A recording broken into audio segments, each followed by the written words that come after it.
Welcome to the Plant-Centered and Thriving Podcast. I'm your host, Ashley Kitchens. Welcome to the show, Plant-Centered listener. My name is Ashley, and today I have a special guest, Corinna, on the show, who is a natural products industry executive, omega-3 expert, and pioneer who led the early growth of Nordic Naturals from less than $1 million to over $100 million in annual sales. We have a fascinating conversation for you today, and as you can imagine, it's centered around all things omega-3s and a lot more. But given Corinna's concern for the future health and wellness of people and the planet, she ended up shifting her focus from fish-sourced omega-3s to algae, leading the development and launch of Örlö Nutrition, a brand that features the world's first carbon negative, repeat that, carbon negative omega-3. Corinna is an activist at heart, and she launched her first podcast, Care More, Be Better, in 2021 to cover social and ecological issues that affect us all. It now ranks in the top 1.5% of all podcasts globally, and her second show, Nutrition Without Compromise, marries her professional work in health and nutrition with her passion for sustainable living. She works, writes, and podcasts from her home on the central coast of California, where she lives with her husband, 2 young boys, and several rescued animals, including a dog, a bearded dragon, and 3 guinea pigs. I was nerding out over today's conversation, and I hope you enjoy it as much as I did. So let's get started. So I think I really just want to start with kind of really how you got into the business of omega-3s. I know this transpired a while ago, so I'm just kind of curious how that journey unfolded for you. Wow. Well, it's a story, Yeah. as you might have suspected, but I'm a lifelong outdoorsy person, and I was never going to be the fastest runner. I was never going to be the quickest cyclist, but I competed in mountain biking. And Mm. I loved competing in co-ed races because I was a tomboy. And so I'd play with the boys and I'd race with the boys, and I'd never beat them, but it was something that always gave me a carrot to reach for. So even in my late teens and early 20s, I had heard that omega-3s would support a quicker recovery and better performance, right? So Mm. just the real basics. And you're always looking for a little edge in these things. It made sense to me nutritionally. I didn't eat a lot of fish. Frankly, I was surviving at that time on Taco Bell and, rice bowls or Yep. whatever. Like it wasn't very complicated or deep diet. So I started taking omega-3s that I just picked up at GNC. And of course, they were fish based. And of course, they were probably not the highest quality in the world. I consumed about 6 grams or 6 capsules a day simply because I was, again, competing and doing a lot of miles. And so, what I found was that after a particularly hard training cycle, I'd do like observatory on days that I really wanted to punish myself and work Mm. on endurance. It was 21 miles of incline up into the observatory, and then it was all downhill on the way back, which was a lot of fun. I came home from that particular run, peeled my jersey off, and realized that it smelled like rancid fish. Oh my goodness. And so I learned early on that your skin, your largest organ, would work to get stuff out the skin that perhaps is a waste product, right? So that was my early introduction into omega-3s. I stopped taking them. Years later, I am working in the natural products industry, again, in health and wellness. I'm pursuing selling herbal extracts to companies that can put them in finished products. So I was working on the formulary side. I was working with all sorts of brands strategically, and I'm touring the show. And I see this booth that doesn't belong in the space. And it was of this little girl holding a big fish um, on a tabletop in the background. And I'm like, what is this? Like, Yeah. why, what's happening here? And it was a company at that time that was very little known, named Nordic Naturals. They were selling fruit flavored fish oil capsules. I looked at them like they were crazy, frankly. Uh-huh. But I was also coming from that earlier perspective and thinking about how awful some fish oils can really be, the burp back, all that, right? But I was also looking at them as a potential collaborator because there was an interesting synergy between some of the herbal extracts that I might be offering and some things like heart health, right? So this is way back in 2002. I sampled their products. They had this patent on flavoring the soft gels themselves to make them less fishy, Hmm. which was a vast improvement over what was on the market. Oh, yeah. And they were really working to help educate people that omega-3s from plant sources like flax oil don't provide the same benefit. Like you really needed the EPA and the DHA. And their big innovation is that they were working to make them more palatable. Hmm. Yes, pure, yes, fresh, all these things, but more palatable. They couldn't negate completely that burp back because that just comes with an oil that you consume. You get some aldehyde byproducts and it creates a gas in your system. So you're going to burp it up. But at least now it was, strawberry or lemon or orange or some other Yes. flavor and more innocuous, right? And so it was a big leap. I ended up joining them later that year and helped them to develop the marketplace, growing them from less than 1 million a year in revenues to over 100 million and in 37 countries around the globe. Wow. So that's my big jaunt in omega-3s. I've been involved in omega-3s from an educational perspective, from research perspective. I've gone to International Society for the Study of Fatty Acids and Lipids and rubbed elbows with some of the premium researchers in the space. I understand the science because I had to, um, and because Yes. I'm a nerd at heart. And, the one big thing that they would continue to, I think, miss the mark on, anybody in the fish oil space, really has to do with absorption. Because it's way Mm-hmm. better than flax oil, obviously, 16 times better than something like flax oil insofar as its nutrient impact and what it can do in the body. But some people will have a harder time absorbing it, will get more burp back, will experience reflux, and these things are just conditions that it's how it works in the body. Like you will have some sort of these effects from them regardless. And so that's where I was led to join arms in the omega-3 space with some others in the algae technology arena that have figured out a way to retain the polar lipid structure that can exist in the algae. And the algae produce these EPA and DHA. That's most of where the fish get their EPA and DHA from anyways. So we're cutting out that fish and going to the universe. I mean, algae are 5 billion years old. Like they're one of the oldest life forms on our planet. So the fact that we can go to them and take this key nutrient and ameliorate it, bring it to its final state where it's palatable too, and you can consume it in different ways is just phenomenal. So it circumnavigates some of the issues. You don't experience a reflux because it's in the form your tissues use. And so that's why I'm still in this 20 years later, Yeah. 21 years later. That's amazing. So, how was that shift going from working with fish-based omega-3s to more algae-based omega-3s? I mean, what was that kind of transformation like just with even your own journey? At first it was a little strange for a couple of reasons. The first reason is that I feel like in a way I'm making amends for the Mm, success of the fish oil category. I, of course, have a ton of respect and love for my roots in the industry, and I would never villainize the people I've collaborated with. But I frankly have come to the point where I just don't believe that the way that we're harvesting fish around the globe is sustainable any longer. yeah. And I think there's plenty of science that I could use to back that up. I got to the point where I was uncomfortable with the questions that I got from consumers, from retailers, from marketers about the sustainability of fish sources around the globe. And it's ultimately been really kind of an emergence in a way. Like I feel like I can embrace it fully again. Yeah. Um, but the other part is that you learn from the science for so long that potency, potency, potency is it. And there's this common vernacular within the supplements world that bigger, better, faster, more, right? So Yep. you want to take more vitamin D and you want to take more vitamin A and you want to take more of this and more of that.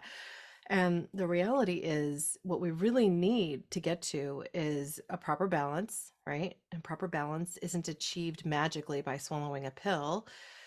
Secondarily, we need to get our absorption to be at that premier level so that the omega-3s can get to work in your tissues where they provide the health benefits. Mhm. So, where it might take a gram of EPA and DHA from fish oil to realize a consistent heart health benefit. When you have something that is in this polar lipid form, you might need a third of that. and get the Wow. same benefit. So of course, there isn't as much research out there because we have been going up against, 10,000 studies Right. that are in peer-reviewed science in the fish oil space. So it will take time to prove this out to those doctors and medical professionals and communities around the globe, where we can really kind of help this vernacular to come forward and for people to understand as truth. But at the same time, the medical system is really slow to respond to anything in the nutrient space.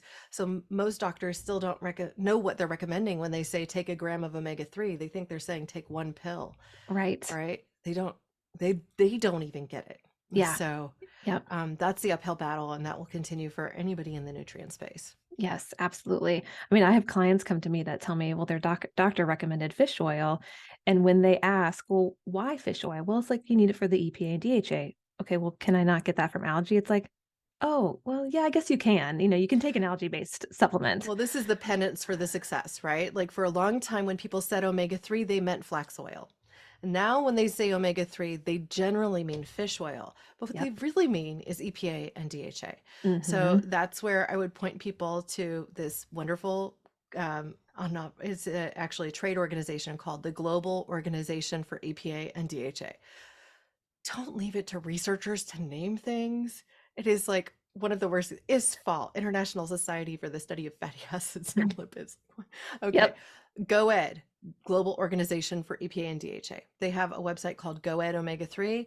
At least, even though they are mostly talking about fish oil source products, it is Global Organization for EPA and DHA, omega 3. Like these two particular fatty acids are really what the research is behind.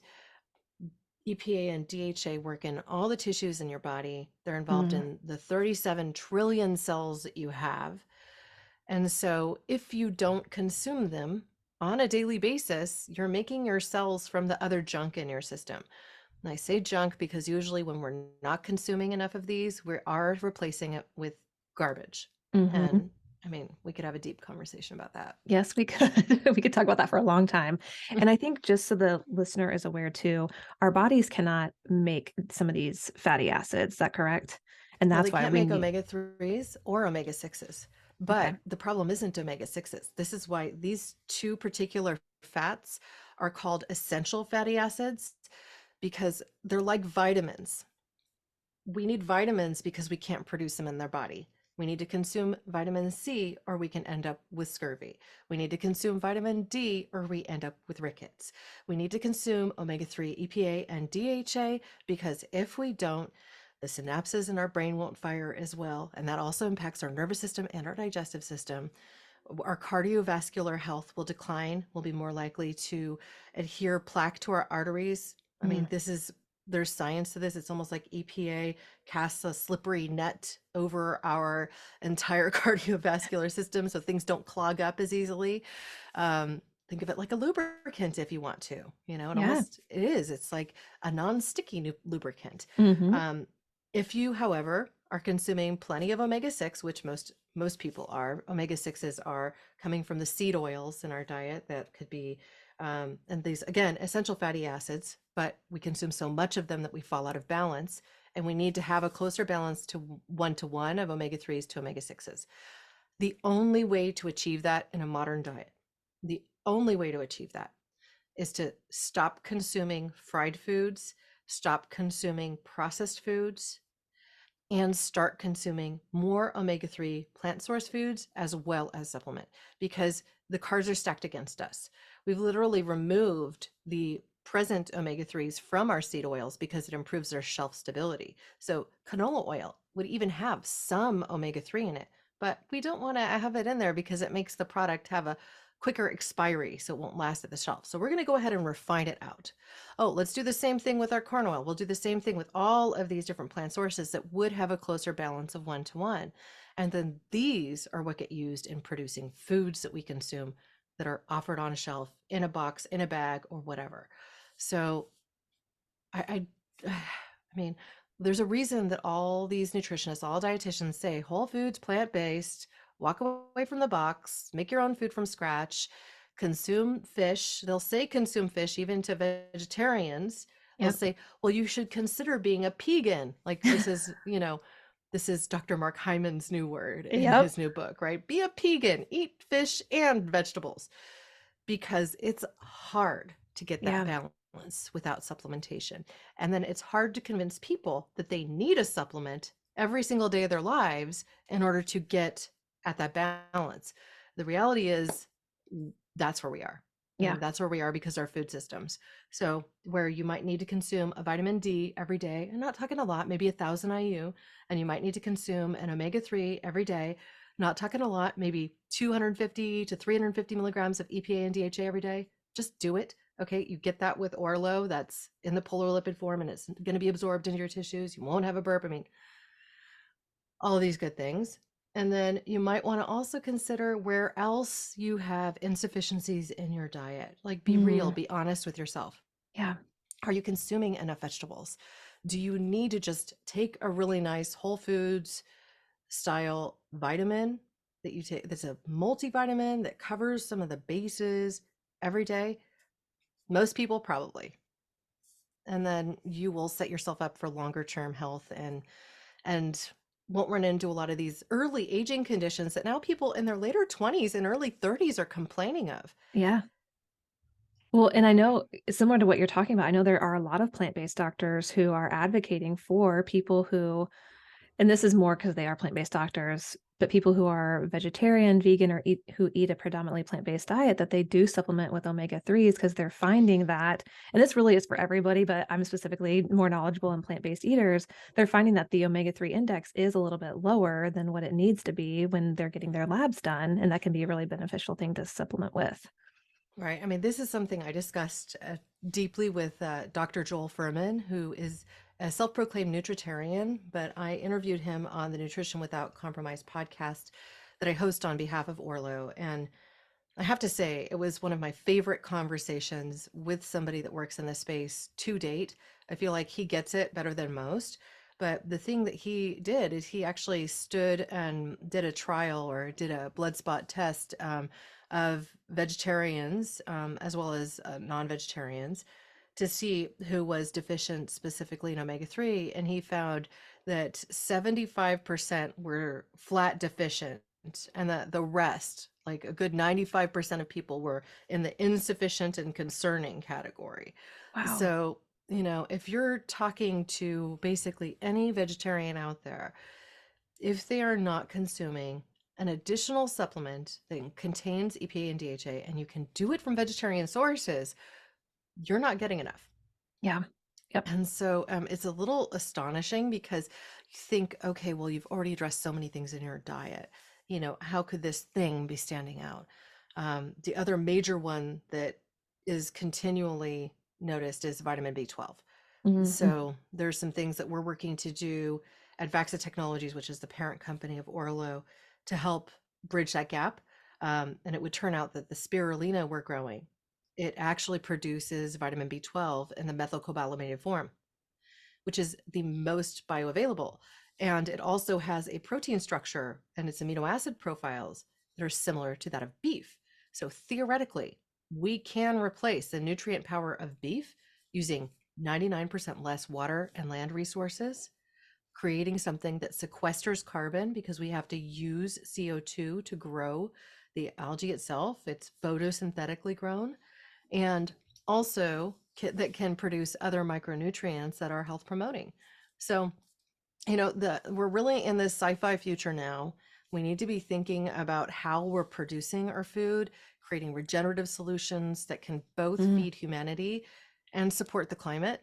Um, yeah, to have a future that we can all be proud to live in and give on to our grandchildren and grandchildren's grandchildren. Yes, yes, amen to that.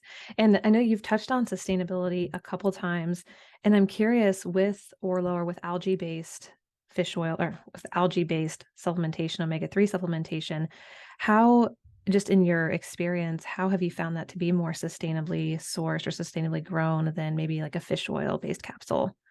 So for every bottle of omega-3s that people get from fish, let's just say 1 month supply, 60 soft gels, 2 a day. That's like the standard omega-3 product. Most of that is made from sardines and anchovies. There are other producers that might make it from cod liver oil and then claim it's a waste product of the cod industry. So, it's good anyway. But the sardines and anchovies, how they prepare them, and trigger warning for any plant, Yes. vegans Good call. listening, but you're basically spin them in a centrifuge to remove the oil from them, right? Along with all Mm. the other fluids that are inside of them. And then you refine that oil. And the refineries are not carbon neutral. They're not carbon negative. They are using a lot of power and energy. And I don't know of a single one around the planet that is using regenerative energy. Okay. So that's expensive. Use fuel to go out to reach all of these fish. If you really want to educate yourselves on why this is so impactful, I would encourage you to watch the Netflix film Seaspiracy. Again, I could give you 5 million trigger warnings about that Yes. particular film. It almost is something you have to watch in pieces because it can be so alarming.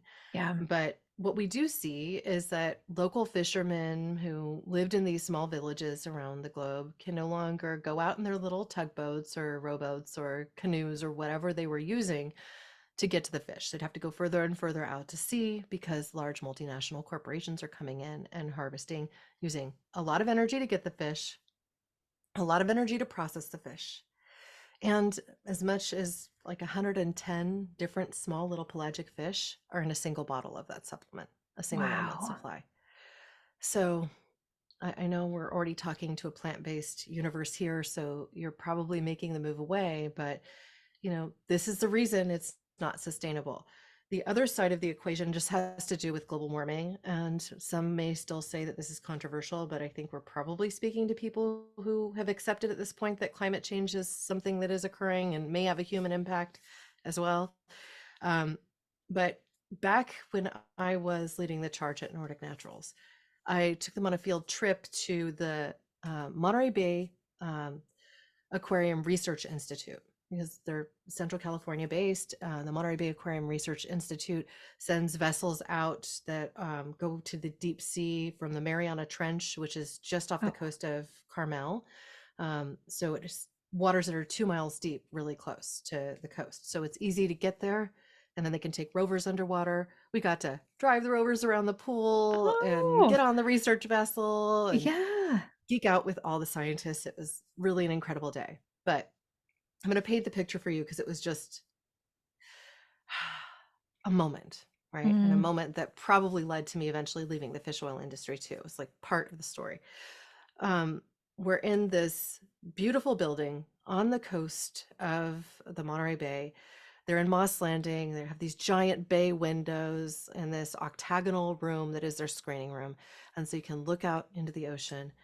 Um, and then they pull all the shades down, or kind of automated, go, and now you're in the screening room, and researchers get up in front of the stage. We're all seated down in this, kind of theater setup, and they start to talk about the problems that our ocean is facing presently. Mm. And they said, okay, look, here's where we are. Our acidity in our ocean is climbing, and we're getting to a point now where mollusks in their larval stage are no longer able to create shells in many waters around the globe. So, where we're seeing a mass extinction on land of insects, we're seeing a mass extinction in our oceans that is specifically related to this part of our sea life. And the impacts of that within these complex ecosystems is something we're still trying to figure out. We Mm. don't know what the long-term impact is really going to be, but we do know that food species for species is disappearing, and when that happens, there's a cascade of problems that occur. We also know that the acidity in our oceans is going to continue to rise, and that acidity, as it rises, is going to increase the temperature of our oceans. There's a direct relation between the two. Why does that happen? Because the ocean is our largest carbon sink. And the more carbon that our ocean absorbs, the more carbon that's in our atmosphere, the more carbon our ocean absorbs, the more acidity rises. Well, with the acidity rise, the water gets warmer. Mm. So it doesn't matter what the air temperature is, Yeah. right? Wow. And so, given that, they said by 2050, if we don't turn things around, and we haven't, let me just be clear on that, Yeah. by 2050, we could get to a point where um, we're not able to recover from this. We're Mm, essentially, you just get to a point beyond which you can't recover. Now, the most recent IPCC report, while this is the International Panel um, on Climate Change, is an international consortium, um, whatnot, that helps us kind of analyze where we are with climate change. While it did paint a picture that was quite dire, also seemed to indicate that our recovery from these sorts of near climate collapses could come quicker than we had anticipated with change. So maybe it's not as dire today as it was more than 10 years ago when I visited Mbari, which is probably yeah. about 15 years ago at this point. But all of the science still proves out. So we're still seeing massive extinction of our mollusks, which is creating another cascade. Hmm. We're still seeing rising acidity. We've seen now the die off of coral reefs in different areas of the globe. And so this is the whole story of why I just say, generally speaking, commercial fishing is problematic. Yeah. And so what do we do about it? We shift how we think about our protein sources. We start to consider the global recommendations by people like the IPCC to set aside 30 to 50% of our productive land and water, to just let it rest and go wild. And this will be challenging to do because there's fishing piracy that happens, and you have major, um, even just if you think about the regions of the world where fish are endemic to lifestyle. Like, do Mhm. you imagine that the Japanese are going to want to stop fishing for whale? Probably not. Yeah. They'll harvest them on the name of research, but then they end up on dinner plates. So, are you going to imagine that there will be a day when Icelandic, Norwegian, Swedish people stop consuming fish? Probably not in the near future, right? But they are managing the fish in those regions at least with a more critical eye, and haven't had the same piracy issues that you might see in other places like the South Pacific or even off the coast of Peru. So you can make arguments that there are certain areas where we're going to be okay, like is if we continue fishing in these areas and if we continue managing it well. But if we're still hearing stories about 15,000 dolphins a year being killed off the coast of Peru because the fishermen there see them as competition for the sardines that they used to be able to catch, and they can affect the dolphins, but they can't affect the commercial fishers that come in, then we're going to continue to have problems. Yeah. So I know it's controversial. I know that there are a lot of emotions that surround this topic, especially when you try to dictate what somebody has on their plate. So I'm not saying that there's a hard and fast rule or that we'll get there anytime soon, but I think it's important as a whole that we start to talk about it and Yeah. just be real about it and say, okay, well, you might make that choice, but did you know about this alternative? And is Right. there a way that we can shift our thinking so that we can support something that we know will be able to last the test of time? Yeah. And there, if you look in the algae space, there's so many cool technologies coming out. Like, you can make the foam in your sneakers from algae. I didn't You know can, that. yes, there's this entire company called Bloom that is going out and taking out of control algae blooms from different areas around the globe, and they harvest the algae and then they make the foam and sneakers. And so they're doing these collaborations with the Nikes of the world and stuff like that. Or in the case of Orlo, where we actually take the waste stream from our algae and we are able to make a black ink that we utilize in the branding, which led part and parcel to us doing this kind of monochromatic black and white look to our brand, because we knew we Yeah. could lean into black from waste stream algae production. So it's giving it a new life. There are companies that are trying to replace PLA plastic with plastic sourced from algae. Even one that did some really fun events where they did Scotch whiskey tasting in these little pouches that you put in your mouth and then bite, and it goes Oh into my your mouth. goodness. You could replace like the plastic used to make your little tear ketchup with something that you do the same thing with. They even put like an electrolyte, like Gatorade type product inside an algae pouch that you could consume for athletes running a marathon, as a for example. All of these things are in testing phase, but the reality that we can take so much innovation from this space, from the globe's first life. Mm-hmm. This is what kind of gets into gets my creative juices flowing, right? Because it's like, okay, so if the solution, like, and I'm not saying there's only one solution, but there is one solution that can prove out to both give us nutrition while being grown photosynthetically, producing oxygen as a byproduct, sequestering carbon, right?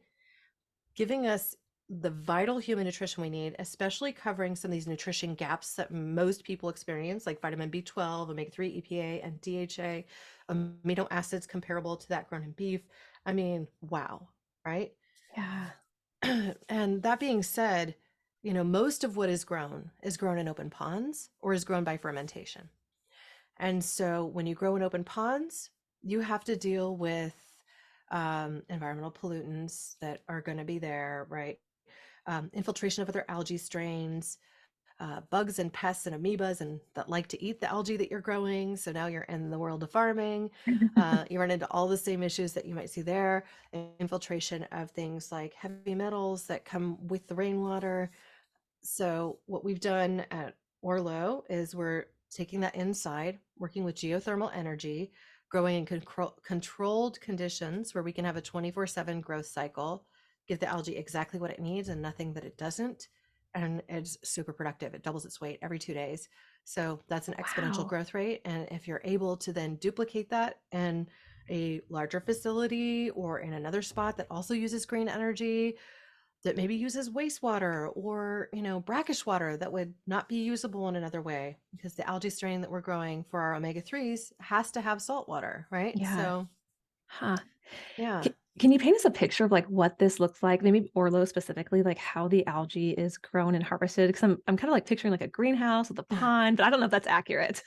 Yeah, well, it's not, because a lot of the research facilities, like I visited a research complex in Arizona. There's a lot of research happening in the world of algae there.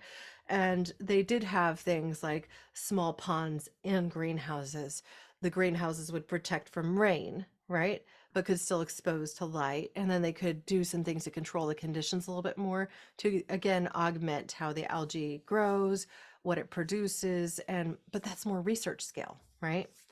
And then there are some that do like the glass tubing, similar to what we do at Vaxa Technologies. Now, what we're doing at Vaxa is growing in these glass tubes or in this, what we call a photobioreactor, right? Ooh. And we show it LED light, only the light that it needs to thrive. Now, here was something I didn't know when I started. I thought that algae, like all these other plants, like they must need UV to grow. Of course, That right. actually isn't true, right? They need a perfect mix of blue and red light. And so we only show them the light that they need to thrive. This impacts how it grows. It looks like this brilliant hot pink fuchsia kind of color. So if you look at orlonutrition.com, you're going to see some echoes of that. Even as the slider goes across the screen, you'll actually see the photobioreactor. And you could also go to vaxa.life. That's vaxa.life. That's our parent company, and you'll see everything there. But it's a little loud because we have to have motors that actually send the water through, right? Uh, The energy produced is all from geothermal, so it's not releasing any more carbon into the atmosphere. And we're actually feeding carbon to the algae so that it can grow photosynthetically. So most of what we have to do to concentrate it is to dewater it. hmm. We have to remove the water from the algae that is grown and to go ahead and then concentrate that down, right? Okay. And so how this is managed is first by dewatering it, so you pelletize it, right? And it ends up looking something like, if you have small furry critters, you might know about alfalfa pellets or something like that. Yeah. That's ultimately what it would look like. And then after that is done, it is then process to remove the oil from it for the omega-3s. And how we do that is using alcohol. And so we're using organic, grain-free alcohol. So we don't have to have like the gluten worry or anything like that. Similarly, fish oil, they use alcohol to process that too. So there's not really a huge difference there. But many fish oil manufacturers also use hexane. Many algae producers also use hexane. These are more noxious chemicals that more heavily process an oil like an omega-3. And then what ends up happening when you use those is you end up breaking bonds more. We don't actually have to break bonds. It's a very minimal process.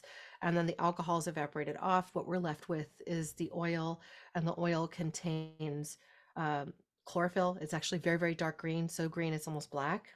So you would have to, if you open a capsule, smear it on a piece of paper in order to see the color. You could also take a capsule and empty it into something like a glass of water and stir it up, and it mostly mixes. So we Wow. have examples of this shown on our YouTube page as an example, so that you are able to see that there's still those phytonutrients in there. A little bit of protein, perhaps, but mostly oil, in that phospholipid and also glycolipid form. These are polar lipids. And what makes them polar is they've got that a head and a tail, right? The one's hydrophobic, the other is hydrophilic, and they basically allow for nutrients to pass through cellular membranes. They basically are like the form of fat that exists in your membranes.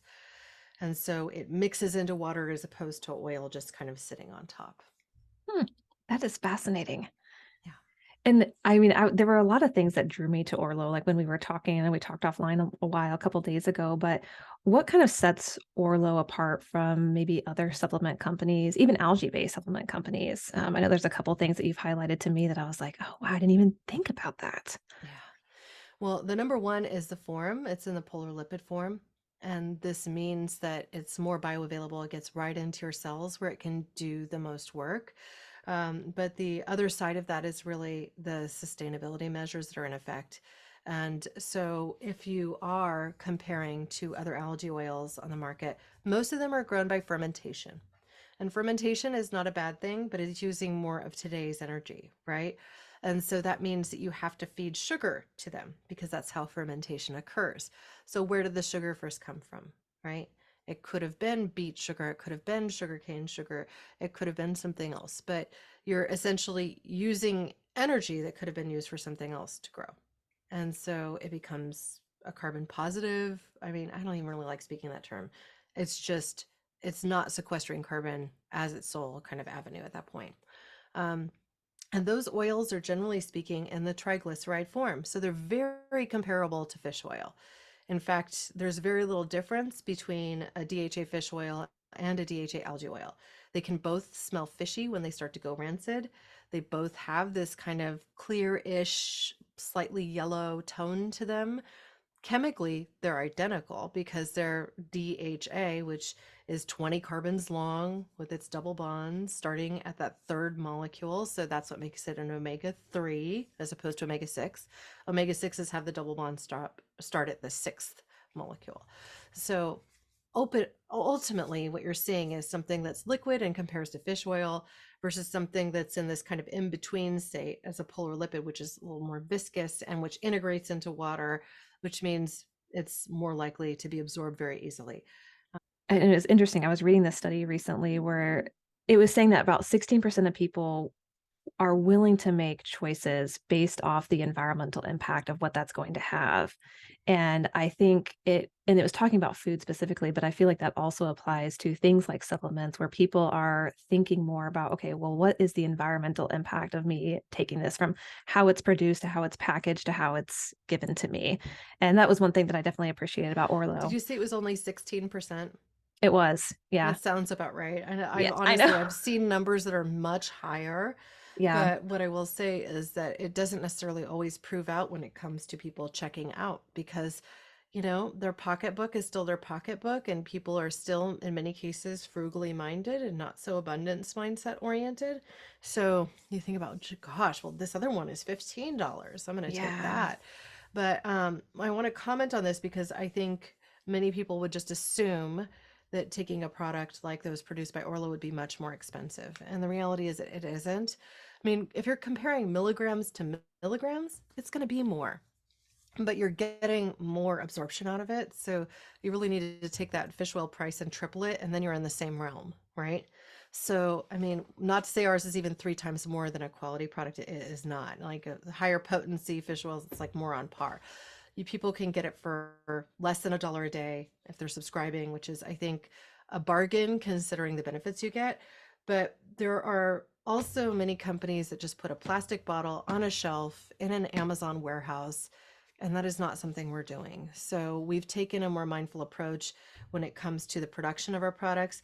We sell them in a refillable pouch. And so people buy the pouch as a subscription after they get their initial bottle. And the bottle is made of Miron violet glass. It's super dark. It's beautiful. It can sit on your bathroom counter or in your kitchen or wherever you're going to remember to take it, on your bedstand. Doesn't need to be refrigerated. And then the soft gels are tiny. So, I mean, I even give these to my kids. I've taught my 5-year-old to swallow them, though he sometimes revolts. My 8-year-old asks for them now. So, one pill would be enough for a child, two for most adults. If you want to double up or triple up, you could, but you don't have to. I mean, I take about 3 a day on average, even though the dosage is 2. But because I'm not eating fish, and Mm, yep. because I probably that day didn't consume walnuts, and I didn't eat some of these other omega-3 source things, or I had salad dressing and it had omega-6s in it. But to answer your question, it doesn't have to break the bank. It doesn't have to be something that is just creating more garbage. All of the material that we're using to produce the brand is post-consumer recyclable, even if it doesn't look it. This like metallic sheen keeps light out, right? It's like a mylar bag, but it's not made of mylar. It's plastic that's coated. The only virgin plastic is the part that touches our soft gels, which is an FDA requirement. But ultimately, we took the extra step to make sure that we were doing things as responsibly as possible. And while you can find our product on Amazon, I would suggest most people just you go to our site because we offer subscriptions. A subscription can save you 15% every month. It's all being sent from the same warehouse. We keep our product specifically in a facility in Texas.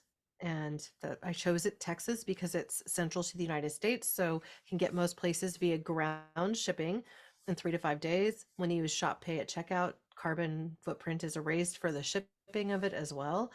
And so ultimately, we've been really mindful there. Female owned and operated fulfillment warehouse. So, kind of leaning into that story too.